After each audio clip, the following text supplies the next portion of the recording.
flowing in their veins. Mackey and Judd on Score North and ScoreNorth.com. Yeah, I think he's fired up. I know he has so much respect for, that coaching staff and so many teammates that they had a lot of success together. Both Chandon as well and Z, guys that have played a lot of snaps for that defense over the last few years and had a lot of success. So I know I'd like to think each and every week's going to be important to those guys. And but I'd be lying if I said that I didn't expect them to be that much more dialed in, that much more focused this week, knowing that they want to get off to a great start against their former team. But it's going to be a heck of a challenge. This is a really good football team, and they know that. There he is. That's a sharp hooded sweatshirt too, man. I gotta think that those are I'm telling you, flying off the shelves, man. The merch is good. Right now, the merch is solid. Yeah. Been some bad merch. Merch life in the NFL. How much does the NFL make off merchandise? If I just Google that real quick. Oh, I mean, they have new swag like every single week, right? Basically, right. NFL annual merchandise revenue. Okay. Let's see here. Woo. Wow. No, that's betting revenue. No. Okay. Anyways, I don't know. It's a lot of money because of great hooded sweatshirts like that. Mm-hmm. This is Mackey and Judd here. We're working on our own merch department here at some point this fall. We will do another pop-up store for those of you that didn't get your Purple Daily hat here or your Before I Die t-shirt. So, but let's start the show here today and basically steal an idea from our friend Patrick Royce. He wrote, and in fairness, he kind of stole it from us. Last week, we were talking. He goes, "What do the Twins need to do to be successful?" And Judd and I are like, "Win a freaking playoff game." Yeah. Okay. And then he wrote this weekend in the Star Tribune.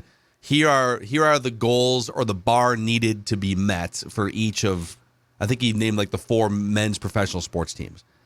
And I think we should go through this exercise here, starting with the Vikings here. And I've got 5 teams for you: Vikings, Twins, Gophers, football, because they just started their season. Wolves and Wild. What constitutes a successful season for these 5 Minnesota sports teams? Starting with the Vikings in 2022. All right. A successful season to me is a playoff berth. It's a playoff berth. This is a team that brought back a ton of players. And so in doing so, they definitely raised expectations because they essentially said, we can win. We can win where Mike couldn't win. Change strategies, change schemes. But when you look at the upper echelon players brought back, I think that this team should contend for a playoff berth. And if they make it, it's a successful year. Heck, if they qualify as a wild card, I think that's fine. But I think what we're looking for from the Vikings in 2022 is progress. And there were a lot of problems that held this team back from being successful the last 2 years. I don't know that talent was the problem. Like, there were definitely some positions. But when you look at Jefferson, Thielen, Cousins statistics, Crazy. Cook, if you have a healthy Danielle Hunter, play 16 to 17 games. And Zadarius Smith do the same thing. And that's a big if. But I think that this team very much should contend, and I don't think it's too much to ask for them to make the playoffs. That, to me, is a successful season for the Vikings this year. I think a successful season, it's not necessarily how far they go in the playoffs or if they make the playoffs, but for the Vikings, it just be likable again. I feel like there is some aura around the Vikings from Twins. Well, yes, but like in different retrospect. No, but in different retrospect. Like Zimmer and Cousins, there's negative energy around them. Like Zimmer for years, just the shtick got old, right? You had to get a new breath of fresh air in Kevin O'Connell to kind of preach optimism and also make the Vikings more optimal in 2022 and not running the football all the time and playing defense, as their MO. I feel like there are a fraction of Vikings fans who just obviously are kind of got sick and stale of it. Of the old shtick, and they're optimistic going into this season. But the Vikings just have felt behind the times in the NFL the last few years with how they have basically ran their offense. And can you make the Vikings more watchable? Can you make them more entertaining? Can you make that offense go over the top? There's too many superstars on it to not have it be fully embraced. And I think that's the goal for me to see under Kevin O'Connell's first season. You know what? I'm actually in lockstep with Declan here, and I don't normally. I'm not going to be super picky about how it happens.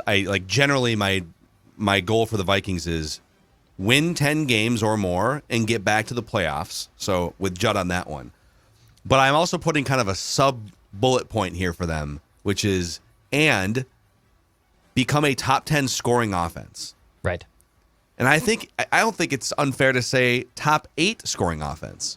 You got enough pieces here. Your offensive line isn't perfect, but it's better. You know, you got a bunch of first and second round picks up front. You got a franchise right tackle. We think you probably have a franchise left tackle over here and should have some stability at the guard spot. So you got enough up front where you're not going to have pressure on every single snap.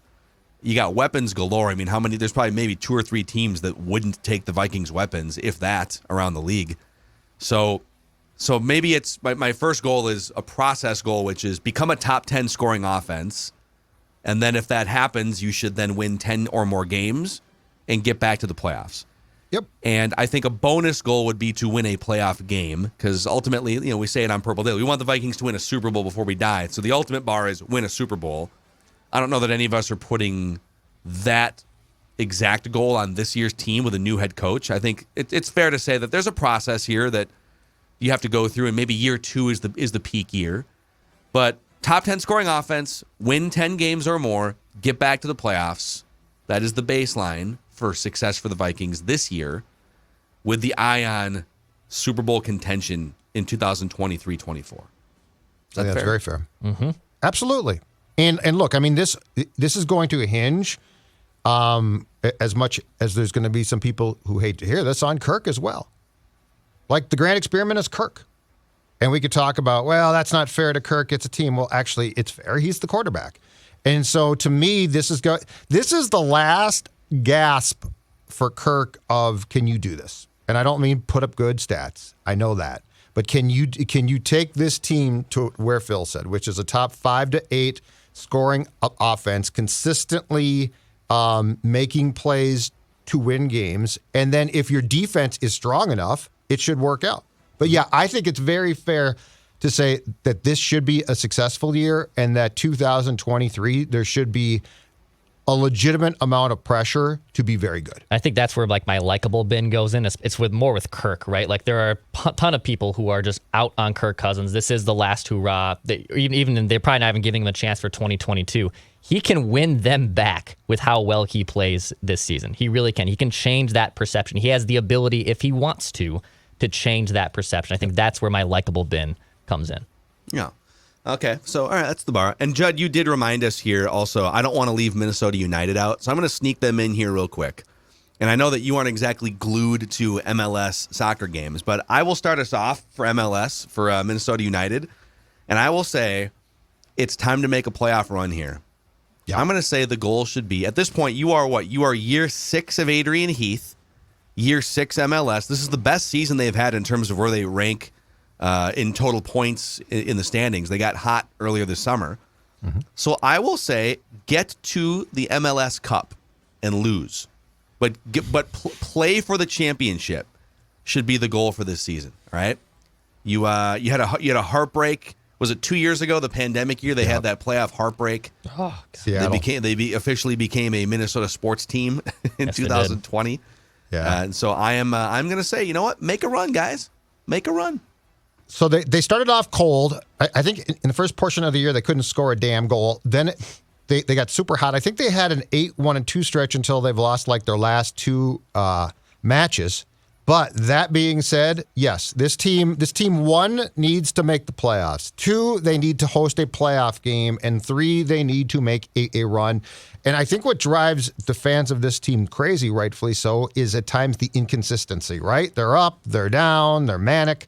So I don't know if I think that they have to make the championship match, but I do think that they definitely have to play a home playoff game and establish a consistency that it feels like they have lacked. I think that's a fair way to say it. You know, soccer fans are super cult following and they love their team. I would say for the MNUFC is just sign and bring in some type of superstar player that kind of changes your perception overnight. Like, right? Like, there are superstar players in Europe that will come over to the MLS. Can you find a superstar player and market that guy? Like, Christian Ramirez was a really good player for United even before they became an MLS team, scored a lot of big goals. Can you find a superstar and also market them to get even more butts in the seats? Maybe even convert soccer fans who aren't soccer fans to come to the stadium to watch him play. I would say it's sign a superstar player, bring in some type of very well-known soccer player to make your team go over the top with your perception. All right, the Twins. I think we all kind of agree here, but I'll let Judd start. What is the bar to meet for the Twins this season?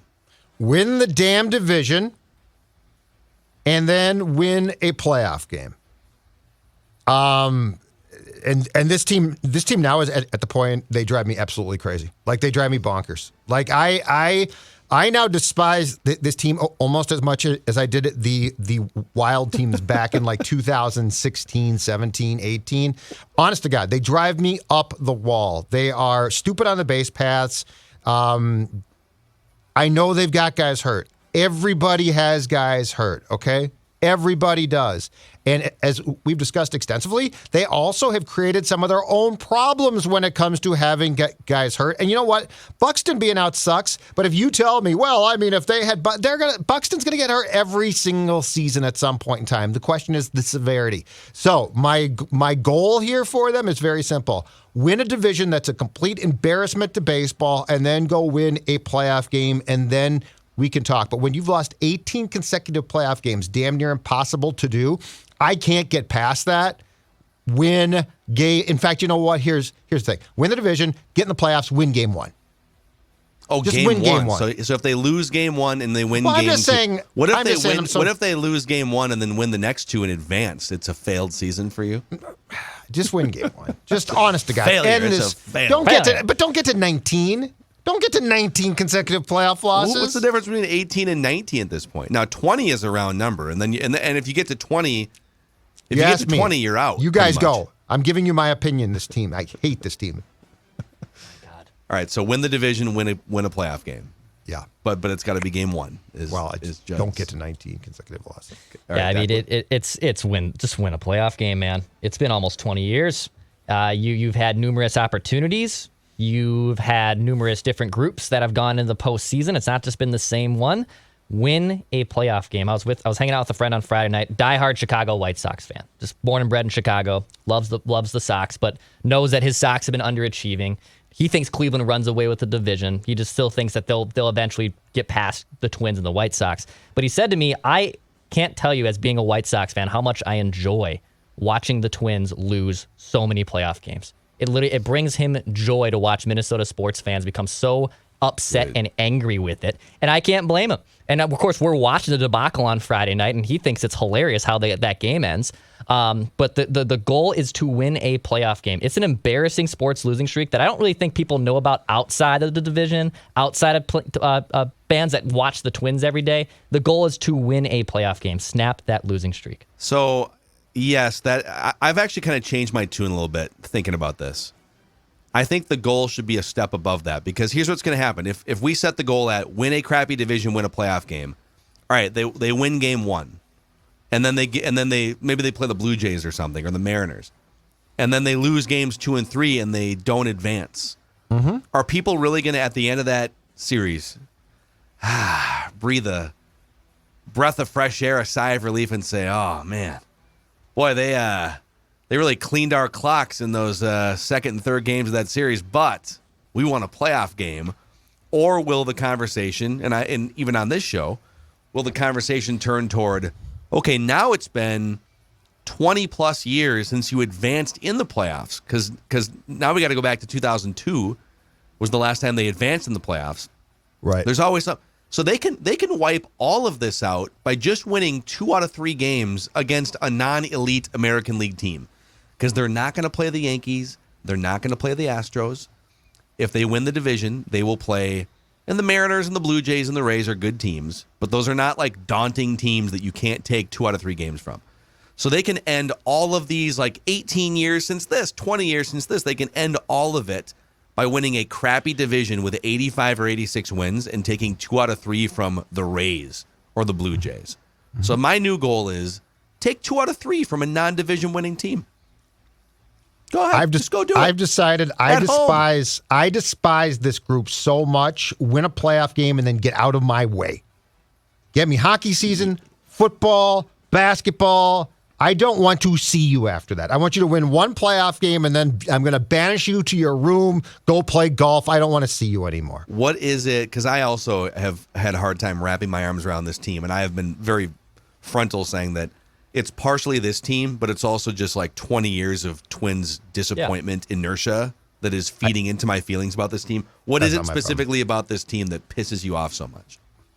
How smart the people at the top think they are when they're not that smart just pisses me off to no end. It just pisses me off to no end. The fact that these guys clearly make decisions based on nothing to do with the game itself. And look, the numbers are great. I have no problem. Factor in everything, but they don't. They like completely ignore human beings.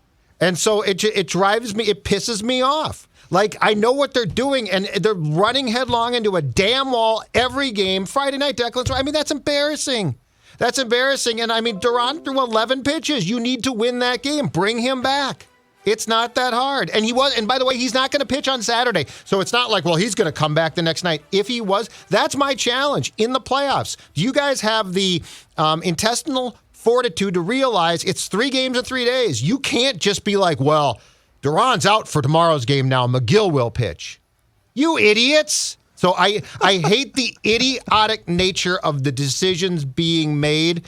And I hate the fact that it all feels so passive. Like Rocco feels, and it's not all his fault, but he feels it's so passive. You know, oh, I thought we played really well.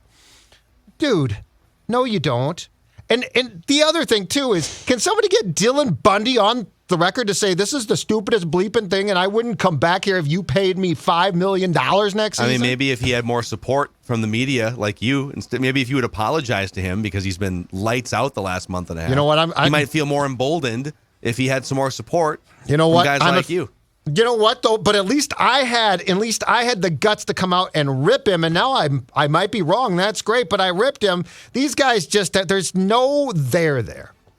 I can't wait for how awkward it's going to be when this team sweeps the first round of the playoffs, gets everyone excited, and then this show has to tap dance around everything we said for months. I can't do that. I'm not going to be able to do that. I got bad news for you They're going to guys. be up like 2-0 against the Astros in the second round or something, and Judd's going to be like, no, I hate this team. I can't do it. I hate this team. Give me the Vikings. Vikings Lions, damn it. So do we all? All right, so we all agree they need to at least win a playoff game, and I think they need to win a playoff series to put 20 years of this crap to bed. Let's shout out. By the way, if you agree or disagree, you can kind of put your money where your mouth is on Underdog Fantasy. That's the best part. That's right. We got a little something cooking up here on Underdog Fantasy. We have our first ever fantasy football Week 1 league with Judd Zolgan and myself. 8 listeners, the first 8 listeners to join our Week 1 slate of fantasy football and Underdog Fantasy can play fantasy football against Judd and myself. It is right here in the YouTube comment section. I will also be tweeting it out from my Twitter account and the Score North account as well. You can join. We have 8 spots left. It's just the noon and afternoon slot of Sunday. So no Thursday night football, no primetime games. It's just noon and 3 p.m. games. It's we got some money on the line too. If you win $17. I think even second place and third place get their money back. So the first 3 teams will actually get a little bit of bragging rights here, and you can play against Judd and myself. Join Underdog Fantasy now. Promo code SCORE, SKOR. Play fantasy football against us at Score North with Underdog Fantasy. Love it. Also, guys, listen, ED can be an embarrassing condition, but the fix doesn't have to be. This is where Valley Park comes in. They are dedicated to providing breakthrough ED remedies to men in the greater Minneapolis area. Only clinic in Minnesota to use the True Pulse protocol, one of the most effective solutions for ED available. The treatments are surgery-free, drug-free, and non-invasive, and the people at Valley Park are highly trained. All right, don't worry. They'll work with you in a discreet manner and make you feel at home so you can ask any question in a professional and confidential environment. ValleyParkMedicalClinic.com. Get this area of your life handled, guys. ValleyParkMedicalClinic.com. All right, let's keep moving down our list of goals that we are setting, bars that we are setting for Minnesota sports teams. The Gopher football team, 1-0. A very impressive 38-0 victory over a not-so-good team in New Mexico State. But what should the bar be for Gophers football in 2022? We talked about this on Monday's show. It's very simple to me. A Big Ten West title. The Big Ten West is wide open. Iowa is not good. Their offense is just a complete joke. And look, they'll win some games. They'll pop up. I get that. But you are extremely competitive with them, and in my opinion, better. Wisconsin has a good run game, questionable QB play, good defense. But my God, if you are ever going to win the Big Ten West, which, to be clear, is not going to be around for a long time now. We're going to go back to some type of different format as more teams join the Big Ten Conference. The legends and the leaders. Let's bring it back. Here's what I want. It's very, very simple. Oh, no, God, no. I want the Big Ten West title, and I want to see PJ Fleck's team in the Big Ten championship game, and I do not think this year that's too much to ask.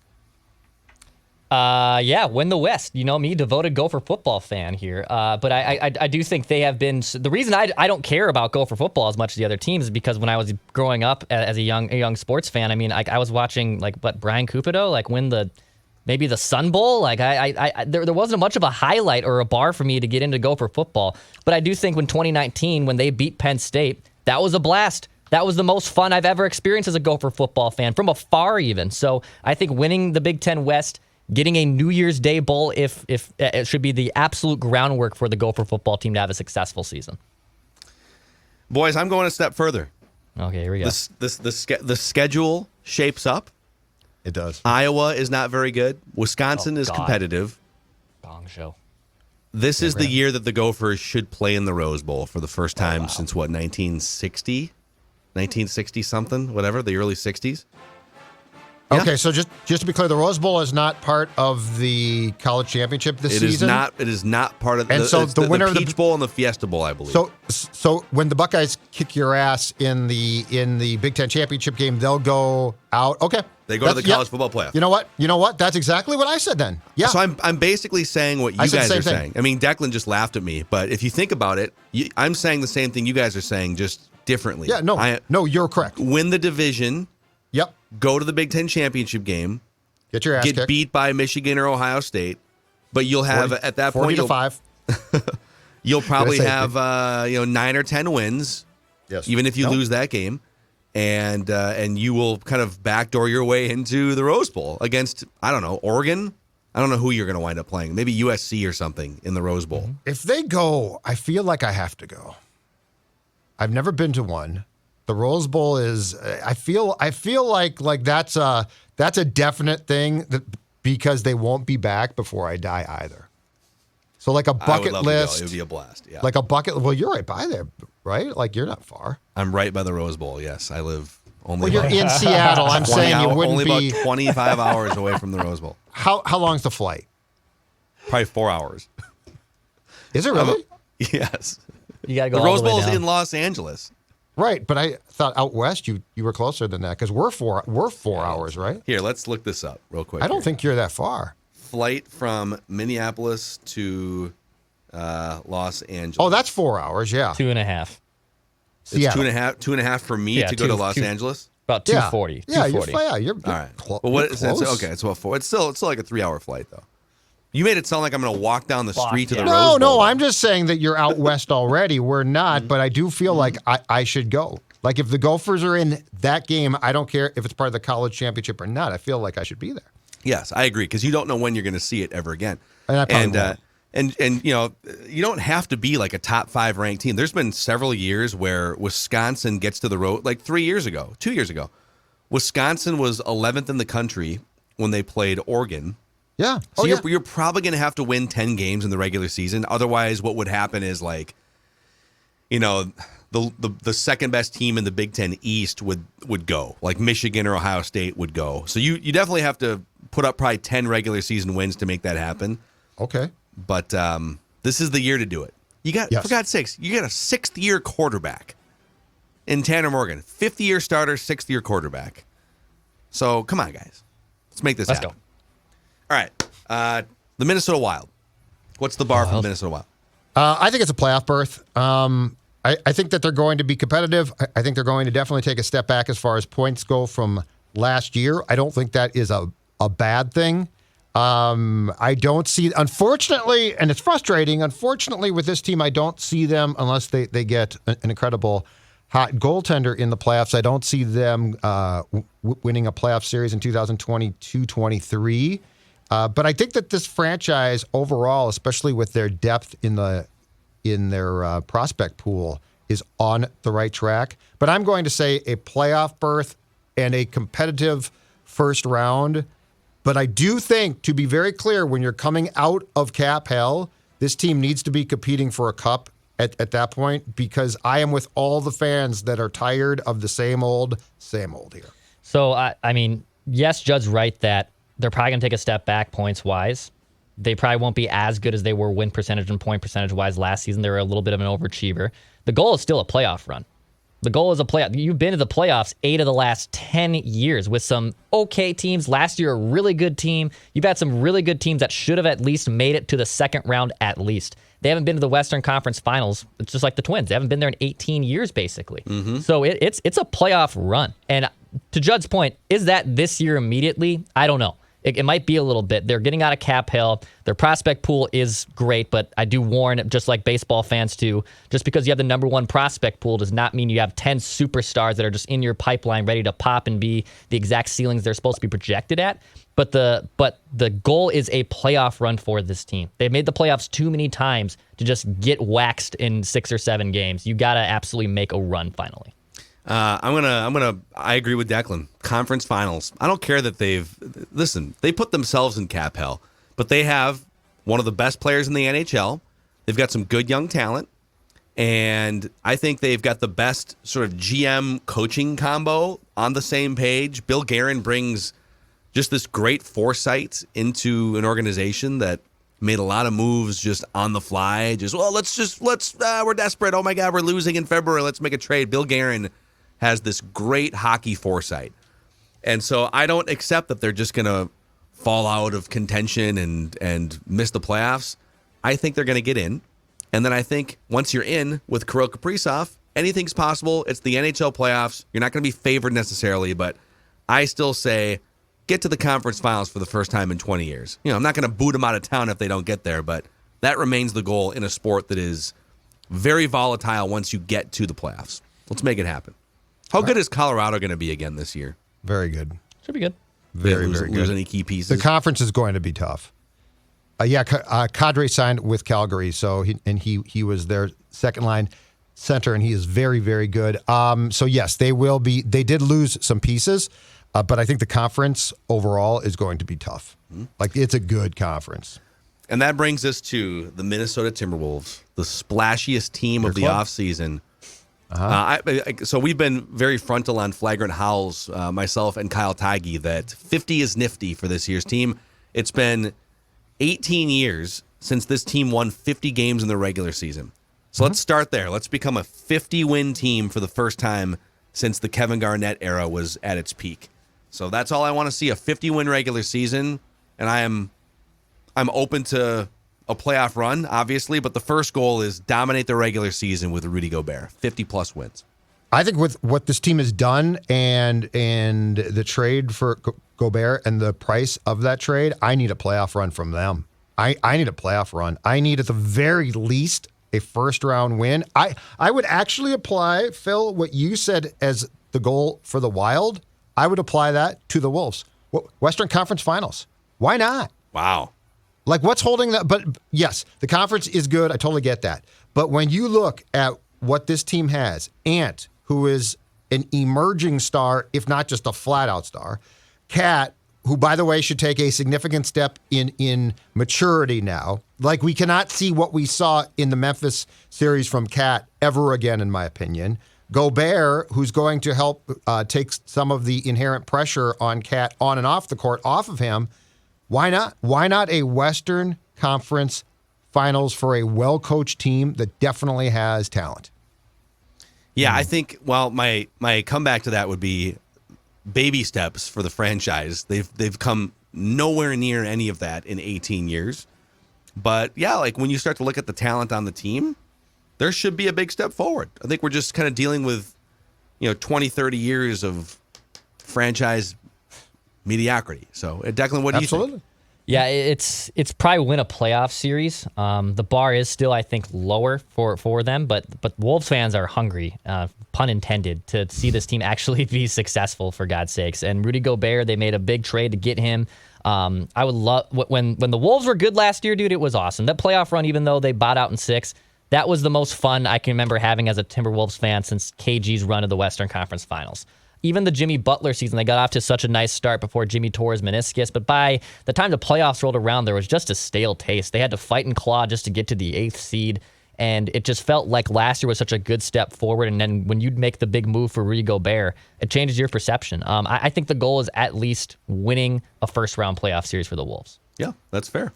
50 wins in a second-round playoff appearance. And then, then you're – because the second round, you're dealing with, like, the Golden States of the world, and I don't know what the seeding is going to be, but you're dealing with some real deal teams. And then it kind of comes down to, all right, how well does Gobert gel with Cat? Does Ant take a big third-year leap? We talked about that last week on Flagrant Howls. So there it is. Those are, the link should always be championship. Gopher basketball is just in the basement. So I don't know if there's any other teams that you feel passionate about. You need to put a goal on here, but I'd like one. Gopher Pucksters. Motzko's Club, National Championship. Need the natty. Nothing less than a natty. Mm-hmm. I want the natty. It's been 20 years. 20 years. I know. Since what are we doing? Since the back-to-back, right? Mm-hmm. The X, and then I think they won in Buffalo. Yes, I want a natty for Bob Motzko's team. Okay. And they're that good, by the way, too. Like, there's no debate about it right now. They are really good. They should be. All right, there it is. Those are the goals that we have set. Thanks to our friend Patrick Ricey for the inspiration there.